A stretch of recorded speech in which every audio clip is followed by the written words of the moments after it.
any questions that you feel you want answers to regarding the game design, future plans, anything. We also have some questions that we gathered beforehand, and we'll be answering those too. So first, I want to present the panel. We have Javier, our lead game designer and technical lead for the game.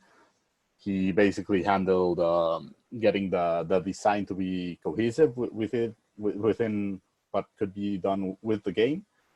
Made the mechanics and how they felt so they wouldn't go out of hand, and so the game kept like a unique feel. We also have Alastor, who is the mechanical lead designer. He handled everything from balance, strategies, what each unit did, their powers, how they felt. And we also have Sebastian, who's been handling like the game design team as a whole. He's been coordinating all of us.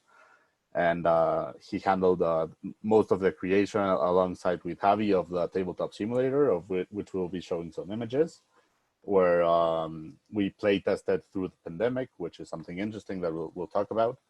And that's it. I don't know if you guys want to introduce something else about yourselves.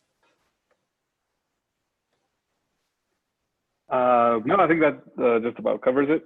We're here to answer any questions you might have. If you don't have any questions, we brought them over from the campaign and Kickstarter and social media, so we can answer some of those.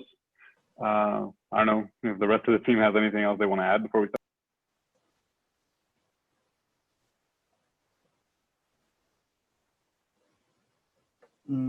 Well, so I guess we can start with a broad question, which I think would be like, what was the core concept of the game, or what did you guys wanna show off or build when you were creating the game mechanically?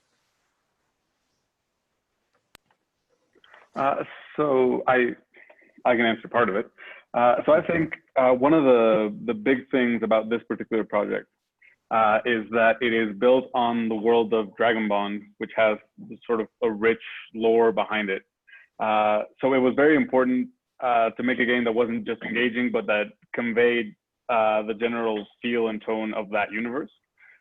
So we, I think at Blizzard of the Coast, if you have a chance to check out their Making Magic column, they talk about top-down, which is story first design, or bottom-up, which is mechanics first. I think for the most part, this game was built from the top-down with it, which is we grabbed mechanics that are derived from the world's story. For me personally, the universe is called Dragonbond, which is a really cool phenomenon where a dragon and a human become bonded and then become more powerful. But they also, they're linked in such a way that if one of them dies, the other one does too. And that's what appealed to me personally about the project, is just that sort of, that whole thing is sort of built to be a game mechanic, in my opinion, just because you have the built-in push your luck type of thing where you have this really powerful unit or two powerful units, but if you lose either one, you lose both. And we just really wanted to convey that in the game's mechanics, while also keeping them sort of streamlined and accessible to people who are maybe not hardcore wargame. Okay, Alastor, anything to add to that? No, I think that Javi pretty much nails it. The main idea was similar to the MTG approach of top-down mechanics. So our main idea was also to make a game easy to learn and easy to play. There's like a lot of war games out there, but most of them has like very complicated system. It's not something that you can just like grab and start playing. The idea is that you have like all the information, you have it in the cards, you have special dice, so you can actually see very easily if you hit or you don't hit. You don't need to do any math. So one of our main aims in the project was to make it as easy as possible to start playing and entering this awesome universe. Okay, since you brought it up, I think we can move on to the dice. How is the decision to make custom dice instead of regular number dice a big part of the game? So I would say this particular question has a two-part answer. On one hand is the systems reasons for wanting to change. Our original system was built entirely on regular D6 six-sided number dice, which was nice because people have them around. We decided that we wanted to have custom dice largely because they really streamline the process of combat. In the core system, when I entered the project, we were using six-sided dice, and you would roll a bunch of them, and then you would compare that to a target, and then the defender would roll a bunch of them, and they would compare that to the target, and then you would see how many wounds you dealt and how many wounds they blocked. We found that sort of bogged down the game a lot in just going back and forth and checking if the number that you rolled matched the number that you wanted. And so we decided to get rid of that altogether and then move to custom dice because this is my dog, custom dice, because that way you would just look at the dice and you know whether you hit or you didn't, whether you blocked or you didn't. But there are also some systems reasons why we didn't want to just use D6s, and I'll let Alistair take over that.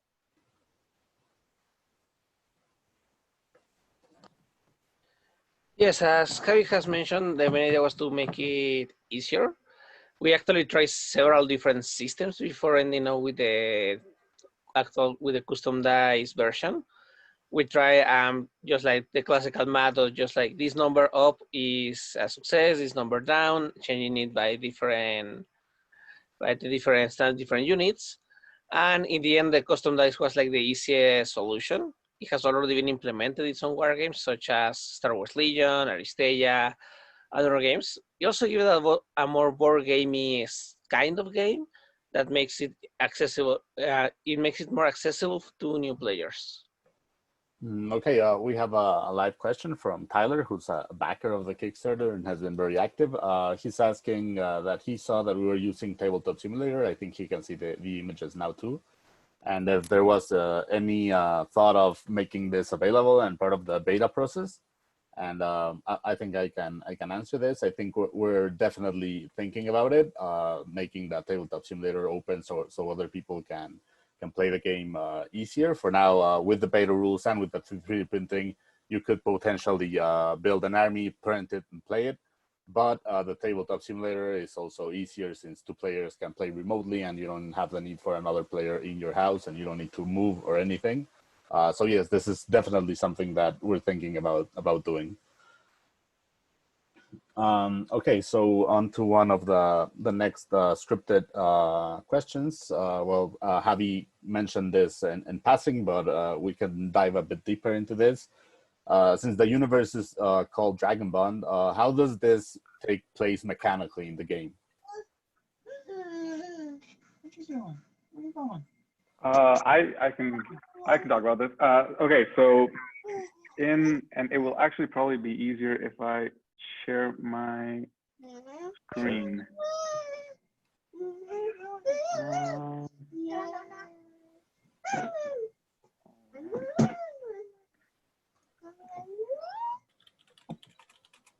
All right, so hopefully you can see Photoshop right now.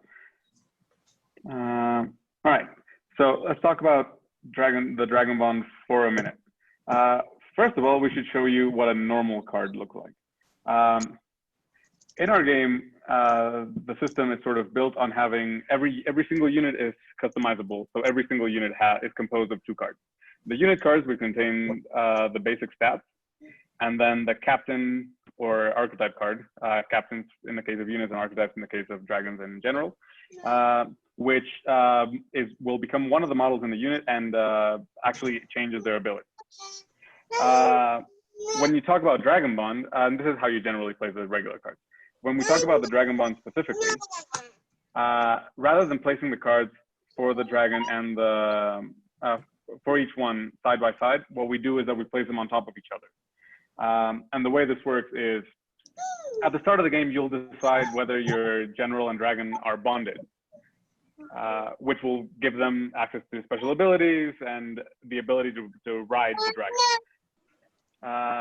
And the way this works is when your dragon and general are in base-to-base contact, you can choose to spend half of your unit speed, of your general speed, to mount the dragon, which will give you access to a really cool combined power, that can only be activated when they're riding, and we'll make it so that you can only attack the dragon at that time. So it makes them sort of sturdier. However, you can also just have them apart and doing their own thing. They're very powerful units. And the sort of push your luck thing we talked about earlier comes into this, where yes, you can have them separate, but if either one of them gets killed, you will lose both of them, which will be a huge blow to your army. I'm sure Alistair may have something more to add to this. Yes, the main idea behind using the Dragonbond, we actually went through several iterations. We tried to make them share the stamina at some point. We also try, okay, maybe they should have just like one big life for both of them. Eventually, we find out that most of these options actually debalance the game, but we still want them to feel different when you have like your general individually than when you have it Dragonbonded. So now the system, as Javi mentioned, is just when you have access to different powers, these powers are normally more powerful and can have a severe effect on the battlefield. The idea of having them a combination of attacks, so for example, you can use, in this case, you took my image, Javier, the Blood Plague power, and then combine it with some of Nagasha's breaths or a special attack of Nagasha. So it feels like the unit is working in tandem. For example, also like Bloodbond is normally not going to be a very useful power for Adriel, which is a very aggressive general. But if you are bonded with Nagasha, then you can use Makeover, Beautiful Attack, and then heal her because Nagasha is a little more frail than Ferelon in this case.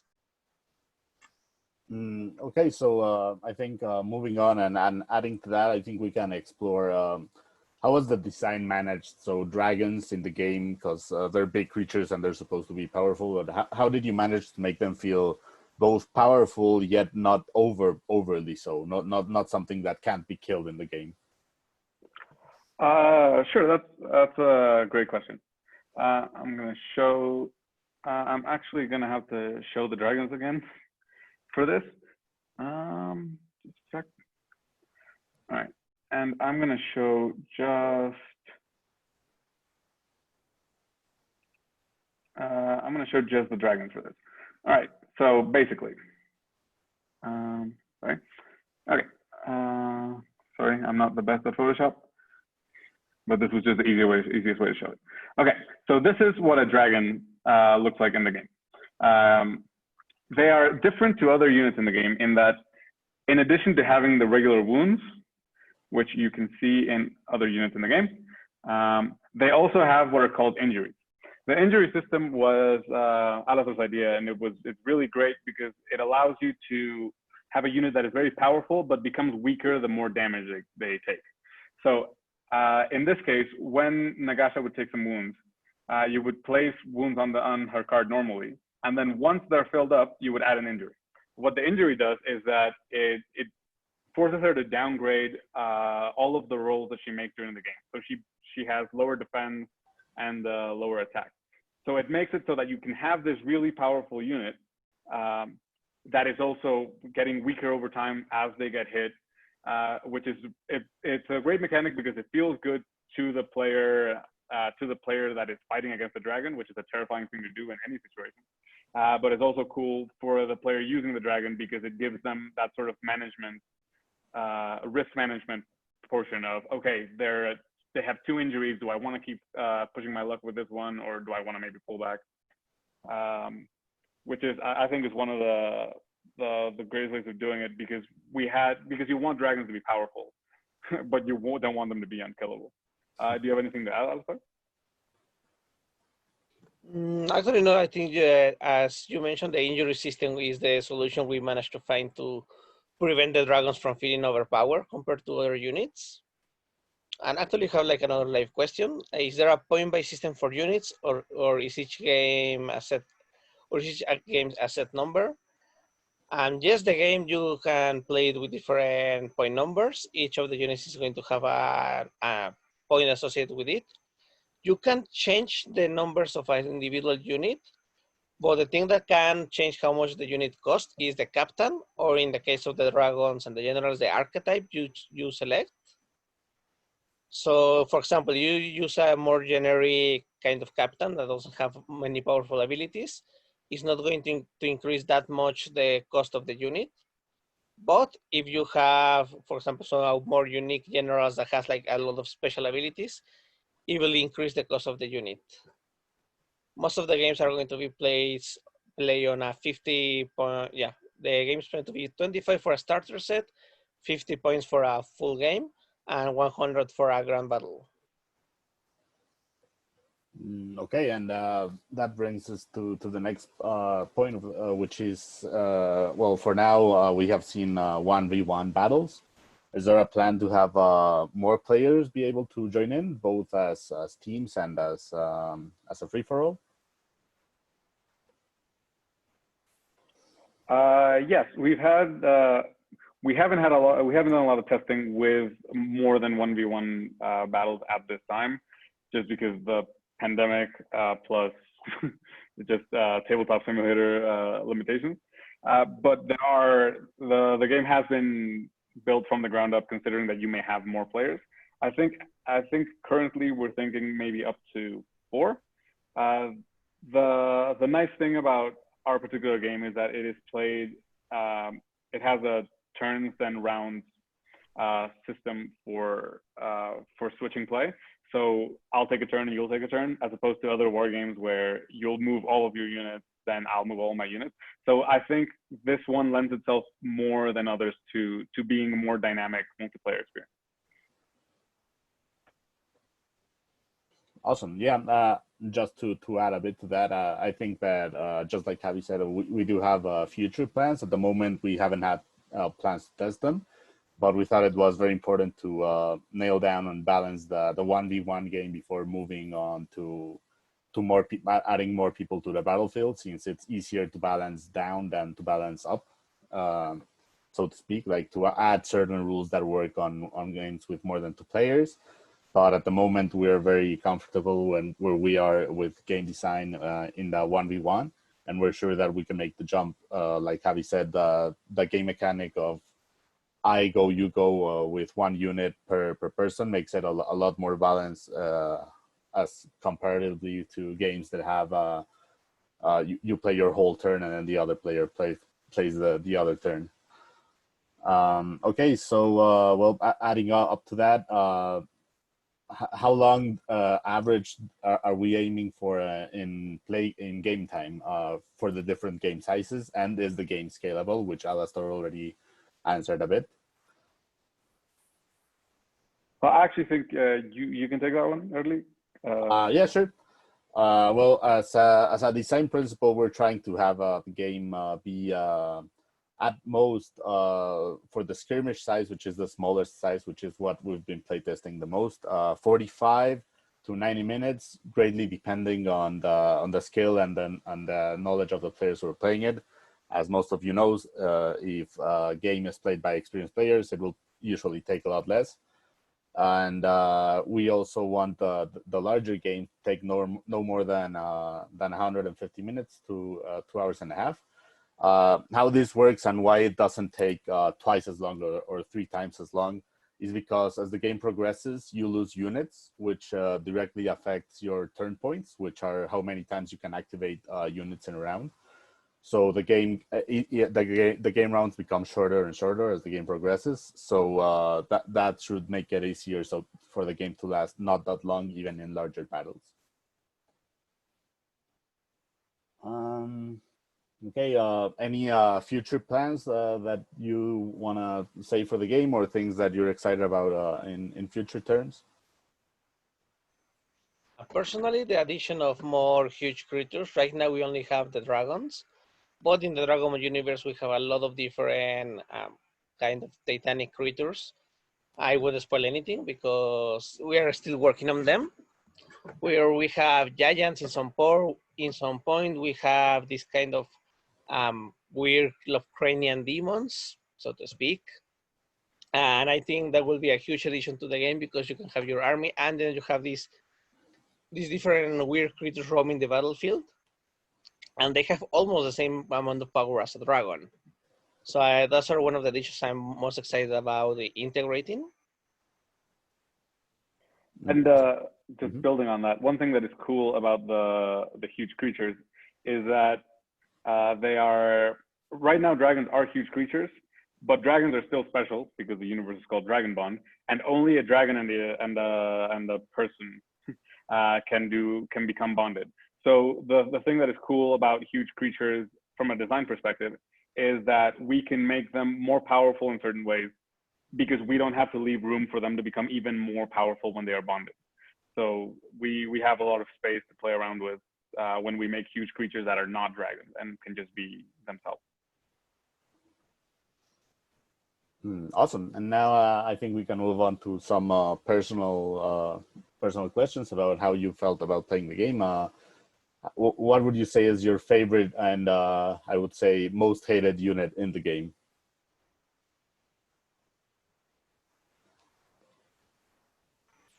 I have a love-hate relationship with the Bucentaur archers because they have been a pain to balance and a pain to make them feel correct. In the beginning, we give them way too much range and way too much power, so they were like, yes, like it's like the most powerful unit. You could pretty much just make a full army of Bucentaur archers and you can eliminate everything in your path. But now they're a very much balanced version of it. So I like them now. But yeah, at many point in the design process, I really dislike them because they just didn't work. Okay, and do you like them now? I like them now because now they work, but it was a lot of iterations. We used to joke that you can play a Tiberia or you can just use your Bucentaur archers to win in the And playtest. So yes. which has been your favorite unit for the most time? My favorite unit so far, I think, is the Scorpicons or the Dragons, especially Feralon. I really like Feralon powers and attacks. Like all the law concept, it feels like a very, another empty analogy, it feels like a very Azorius deck. So you can have a lot of control on the battlefield, prevent people from acting, and just being like in control of the game. And I really like that playstyle. So I think Feralon is one of my favorite units right now. Okay, and Javi? Sure. I think my favorite. I mean, I like a lot of them. They're like my babies. But I think my favorite unit in the game right now are the. I should have not stopped sharing my screen. Are actually the Grand Guild Enforcers. The Grand Guild Enforcers. Just because I really like. I think Taxes is my favorite passive ability in the game. Basically, I mean, you can probably talk more about the lore behind them in a minute, but the Grand Guild Enforcers are the sort of tax collectors of the Grand Guild. Like they'll they'll harass you until you give them whatever it is they want. And so we created the Taxes ability, which what it does is that this is a 7 model unit, right? So they're a bunch of guys. And what happens is that when one or more of them are killed during an attack, it will add fatigue to the other guys, literally taxing them, which I think is really cool. And also because they're interesting in that they modify both the way you play, because you want to throw them into combat and just see what happens, but also they modify how the other guys play, because they're not a huge threat. Their attack is fairly low, but getting your units fatigued or exhausted ahead of time is a huge risk. So it's really interesting to see these like tiny little gnomes that everyone is terrified of on the battlefield. And what would you say is your least favorite unit? That's a good question. I'm still sharing my screen, right? Sure. I think my least favorite unit are probably everybody else's favorite unit. They're the Scorpicon Reavers. They also have a really cool ability because it's a guy riding on a scorpion, where when they move through something, they will deal damage to whatever unit they're moving through. And that's really cool, but it's also like incredibly strong, just because it's not a complicated thing to pull off. So I think I think we just had a hard time balancing them, just because it's so strong to just be able to move through something and hurt it.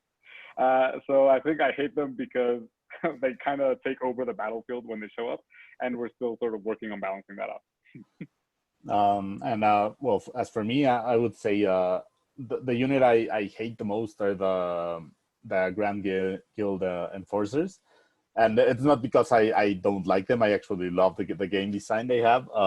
But it's actually because I faced them in battle, and they're horrible to face because it's not like it's a strong unit. It's not dealing you damage all the time, and it's not hurting you, and it's not like really making casualties. But just fighting them, it's taxing, it's exhausting, and you can't really move out of combat from them without like getting punished. So I really hated like fighting against them, but I really like the mechanics involved. As for lore, what they are is well, they manage the guild, and what they do is they hand out contracts. But as the guild, they also take contracts. So they collect all the bounties, and some of the bounties are for not paying taxes or doing crime inside of the Alarian capital. So that's where they come from. That's why the pig guy has like a contract board on the back.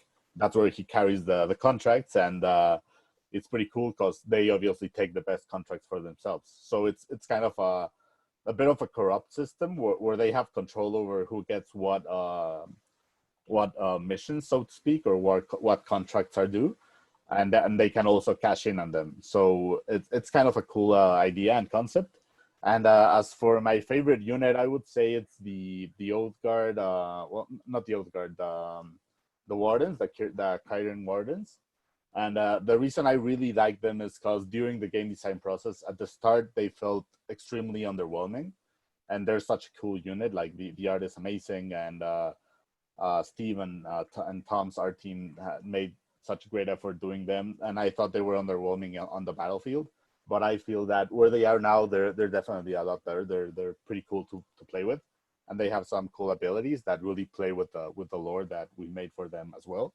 So I think they really grew on me as a unit. As were first, I would say like, oh no, the Scorpion Reavers are just plain better, and now they're comparably well, the Scorpions are still better, but these guys are definitely now playable, and I really like that because it showcases the design process and how something that doesn't quite work at the start can just become better and better through iteration. So that's really cool. And well, we'll answer one of our live questions from Tyler again, who is asking if there's any possibility of NPC threats on the table, like local wildlife, beasts affecting both sides and attacking. We definitely have something like that thought out. The game right now, we're balancing just the war game, the competitive aspect, the 1v1. We're working on a campaign mode, which will be further down the line. And we're definitely taking a look at doing some PvE battles, if that's what you meant. Both small scale, which would be like in a battlefield, a neutral unit can spawn and through like a very simple AI deck act and attack someone, choose a target. And also in the more PvE aspect, you can take your whole army and battle like a huge creature, and that will be controlled by AI. But this is still very much in the works. This is just concept at the moment. But we definitely have some ideas to incorporate that, especially in the campaign mode, where because it's more narrative, the balance aspect of it is not as important. Because in a 1v1 battle, the thing you want the least is for a neutral unit to spawn and to destroy your army while you were winning the game. But in the campaign mode, where it's more narrative, I think you're more able to take that those side punches that you were not expecting and take them more as part of the narrative. I hope that answers your question. And well, I think one important question that I think is good to explain is how we handle the pandemic and not being able to gather and to play test, and how we fixed that, because I think it's important, and I think it was a good job. So sure, I can take this one. We were actually slightly ahead of the curve on preparing for the pandemic. I think like a week or two before quarantine started being enforced at the office and in Mexico in general, I brought up the concerns just looking at the headlines that we may have to think about playtesting remotely. We looked at a lot of options. We looked at Tabletop Simulator. We looked at others whose name escapes me right now. I come from a video game background, so we even considered just straight up using Unity and just building a whole game from scratch. Ultimately, we decided on Tabletop Simulator, which I'm sure you've seen images just as we've been passing through them. It was the best option just because it gets used a lot in the board game industry in general, and it was something that if we built enough tools for it, could even be given to the public to test the game. And honestly, it's been pretty great. We've run into some limitations in terms of just putting 3D models into it and that kind of stuff, but just for playtesting and letting the game continue progressing, it has been an amazing tool. And I think Sebastian, whose screen you are seeing right now, like I built the first implementation, but he's like really run with it and done amazing things that are like way beyond anything I did at the time.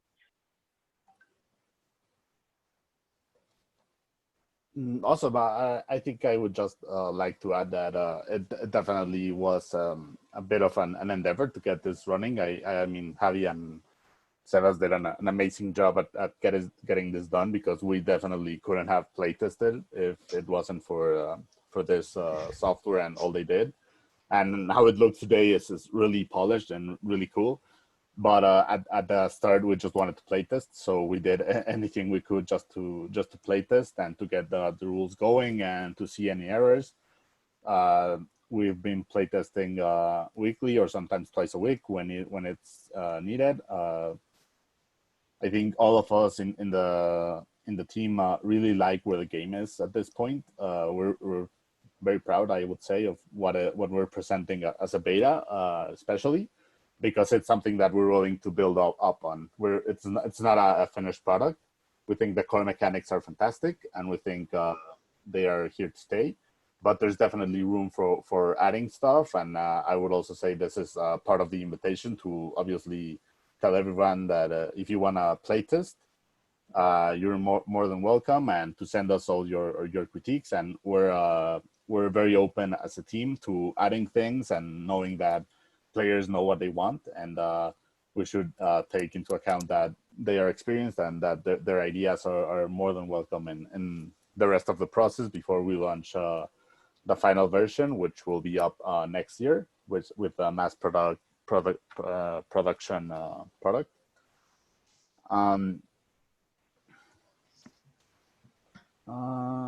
Okay. Oh yeah. Pam wanted me to say this for everyone. I think Tyler especially, because he's been very active. That we have a playtest today at 12 p.m. EST, and also at 6 p.m. EST. If anyone is interested in playing the game, you'll be playing, of course, in Tabletop Simulator. So what you're seeing in the screen is basically what you'll be playing with, and it's a great chance for anyone to take a look at the rules and see what's going on. Just before we move on from Tabletop Simulator, one thing that I mean, we have to do it because of the pandemic, but it had like a lot of positive side effects just for the game's development in general. Playtests before we had Tabletop Simulator would be like a huge amount of work each day, because we had to print all the cards, and that's when we started having cards. Before, it was just like a giant spreadsheet that was really annoying to manage. Like we had to print everything, we had to set it up, make sure we had the armies. I think Tabletop Simulator allowed us to just front load a lot of that work. Like it took a lot of work to get it up and running, but updating it each day is not as annoying, or as it doesn't take as long as it used to back when it was physical components. So I think in the future we would definitely consider continuing doing playtests, at least the internal ones on Tabletop Simulator, just to test the mechanics, because it's way faster. Yeah, I would say just like you mentioned, it was born out of necessity, not out of something that we wanted to do. But now, after the process was done, and I know it was like a huge undertaking, like it's not an easy task, but it's something definitely worth looking into for, I would say, for most game designers, because while there's nothing like playing at the table and having the physical components and seeing how the game actually play, I think I think that having this option to play in Tabletop Simulator opens up a lot of doors. Like Tyler said, like even doors to open up the software and have other people play with it, which wouldn't be an option if you didn't have it in software. You would have to send playtest packages to people, and it's a lot messier.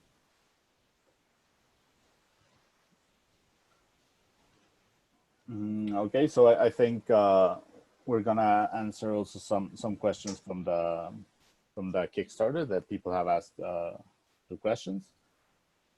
So one of the questions is, when you release a physical version in 2021, will there also be a set containing dice and tokens for the people who already printed the models?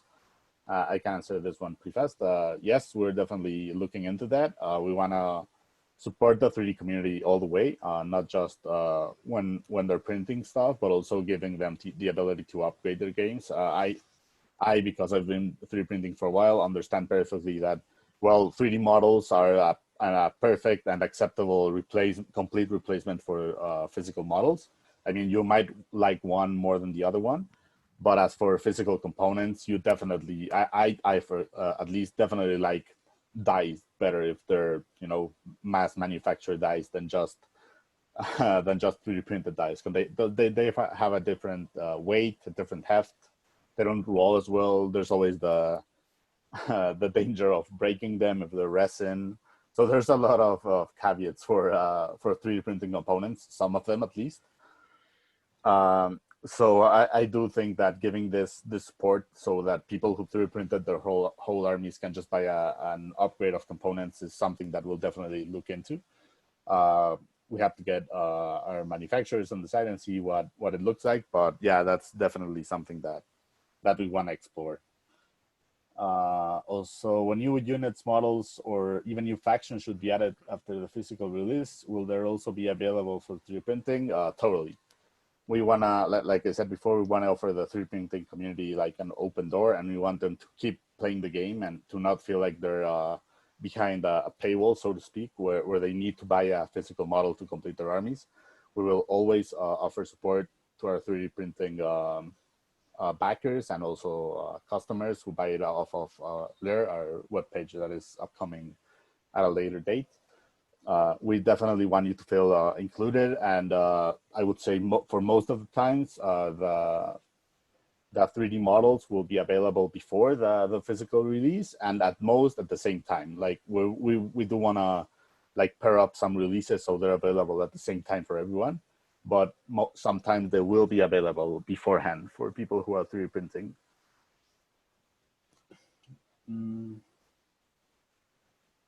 Okay, so also seeing a playtest demo. This was asked by Sigwolf. I think we answered that already throughout this stream, but I'll just answer it again. We definitely want to do it. There's playtest right now at the first exposure playtest area. You can sign up for them. There's a link in the comment section for anybody who wants to join in. You'll be playing in Tabletop Simulator, which is what we have been using for development and for game design. So yeah, and as for mass playtest through Tabletop Simulator, we're definitely looking into it. We might have some news on that soon, I'm hoping. And sorry, while we're waiting for more questions to come up, I was actually preparing stuff for today last night, and like I said, my favorite unit are the Grand Guild Enforcers, and I actually proposed a change. And I think while we wait for questions, it might be kind of cool for you guys to sort of get a look at the sort of behind the scenes design process. So I'm just going to quickly walk you through the change that we've been discussing over the past like 12 hours, just so you guys can see kind of the process of designing a unit. So we've seen these guys before, but I'm going to kind of walk you through. And it's also a good chance for you guys to see how the cards, the unit cards work and all the information on them, right? As we've talked before when we mentioned the dragons, these are the wounds. This is the amount of stamina on the unit. Here you see their defense, their speed, and their attack. So let's talk quickly about dice. We have sort of 3 tiers of dice. We have from weakest to strongest, we have white, gray, and black dice, with the black being the strongest and the white being the weakest. We mentioned already that we want this to be a very defensive unit. I think Alistair calls it a tar pit, that you just sort of, you start fighting and you're going to kind of get stuck with it. The problem that we have is that it is a 7 model unit. And the way attacks work in our game is that you grab dice equal to their attack for each model. So these guys are 7. You would grab 7 white attack dice. Now that's a weak attack because it's the weakest. They're the weakest dice, but it's still, there's a chance that you'll deal a huge amount of damage just because of how many dice you're rolling. So the change we were discussing is basically, let me just merge these two. I think there's a way to merge later. It doesn't matter. Sorry. Okay, so the change we were discussing basically is this taxes ability, which I think is really cool. Does what we talked about before. When the unit in this unit is killed, you add fatigue tokens to their opponent. What we were talking about is basically switching these 2 powers over, and I'll explain why in a second. Basically, the fact that we have 7 models in this unit makes it so that this unit is accidentally incredibly powerful. Not, on average, they won't deal a lot of damage, but there is a chance that they will roll their 7 dice and do like, I don't know that there's doubles in the white dice. So they'll do 7 wounds, which is enough to kill most things. So what the change that we're proposing is basically to add some text here. You can tell I'm kind of winging it, so just have some patience. Yeah, okay, so here's text. I'm not gonna actually write it. Basically, the change that we're proposing is, right now, this unit can only receive 2 wounds each combat, right? It makes it so that this unit will survive a lot. The change that we're proposing is make it so that this unit can only receive or deal 2 wounds each combat. What does this mean? It means while they'll still be very resistant and resilient to attacks and will survive a lot, they won't be able to just wipe out another unit, because that's not the role that we intend for them in the game. And that is why we wanna make it so that we want to keep the number of wounds they're receiving as it is, because that is working very well. But we want to change it so that they can't deal that much damage. And then the Taxus ability, which is my favorite ability in the game, we would give to the general, to the captain, so that it is the captain that makes them taxing.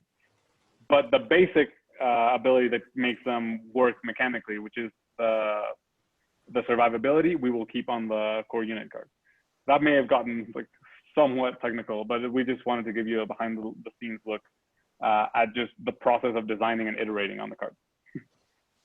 Yeah, I think that's definitely a worthwhile change to look at. I do think that limiting the amount of wounds is something cool. It also downplays a bit the number of models in the unit. Like they become not as important, but it's also cool since that model is already taking a limited amount of wounds. So it's a unit that's hard to wipe out. So like you said, it should also be hard for it to wipe you out. I think we'll definitely look into that. Alistair, do you have any comments on that? No, I don't think I have any comments on that particular question. I think Javi tackled it very, very well. Okay, they're kind of letting me know that we might need to end a bit sooner than, because the room is double booked, and but I definitely wanted to add a couple more extra questions at the end.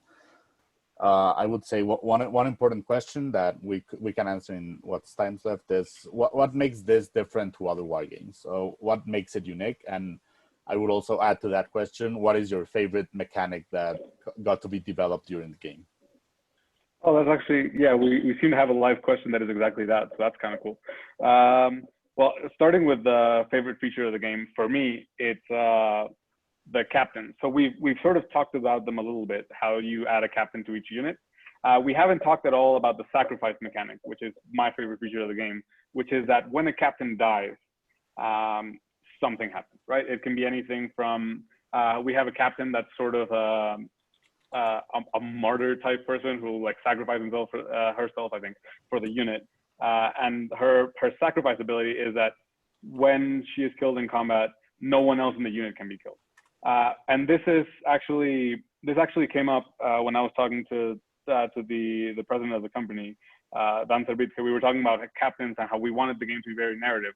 And we came up with the idea of sacrifice, of adding moments in the game when you lose, because most of the units you lose, and that has an impact, but it's not exciting, it's not cinematic, it's not narrative, huge narrative moment. But when a captain dies, we really wanted to take that opportunity to add more flavor to the game and add, for other game design nerds like me out there, add a spike to the intensity curve, because it's just changing the game drastically at that time. So that's my personal favorite feature of the game. Okay, yeah, Lester. I support the idea of the captains. I really like how we manage the upgrade and downgrade mechanic. I think it gives you a lot of strategy of how you're going to use your own units. And also on the design side of the team, it also gives like a lot of different ways to interact with the units. Because sometimes we can give now, okay, if you have these specific conditions, for example, the flanking rules, then you can upgrade your dice. Or we can also give abilities like Ferelon Aura. Okay, if you are trying to face Ferelon, then you will downgrade dice. I personally think that's one of my favorite mechanics, and it's not something that has been really seen in other war games. Like most of the war games have like a static set of dice that you will always roll these dice. You just add, subtract, or whatever is in your card, but you will only add these dice. And I think this system is very unique and makes it like a more fun game, in my opinion. Awesome. So I think that's a good place to stop, because like I said, we're a bit short on time. And the book is the room is double booked. But I would like to add that for those of you that haven't seen, we're live on Kickstarter. We're selling 3D models, and if you're a backer, you will get the beta rules, printable cards, 3D printable components. So it's a great way to start playing the game, and we are also very, very eager to get your feedback on the game. This is a beta where what we want the most is for you to tell us what you think of the game, where you think it could be improved, what's good, what's great, and we'll definitely use all those cues to make the final game as polished as possible, and take into account all the feedback that you can give us. We have some neat surprises for the future. Campaign mode, which I talked briefly about, which has you create a general from scratch and build him and see him become more powerful as the campaign progresses, which is more of a storytelling part, more than just like a simple battle. Multiplayer battles, possibly NPC encounters. So yeah, that's what we have in store. I don't know if Javi or Alistair want to say any final words before we have to cut this off. No, just thank everyone very much for joining us and for all your questions. Please feel free to continue reaching out to us through the Kickstarter campaign. We have emails. I have my social media handle there. Wherever you want, we'll answer any questions you have about the game. And you know, we hope you back it and play it and enjoy it. That's pretty much it. I think I also want to take everyone for attending. It's we have been working a lot on this game, and we hope that you really like it when it launches. Awesome. Well, like they said, thanks everyone that's here.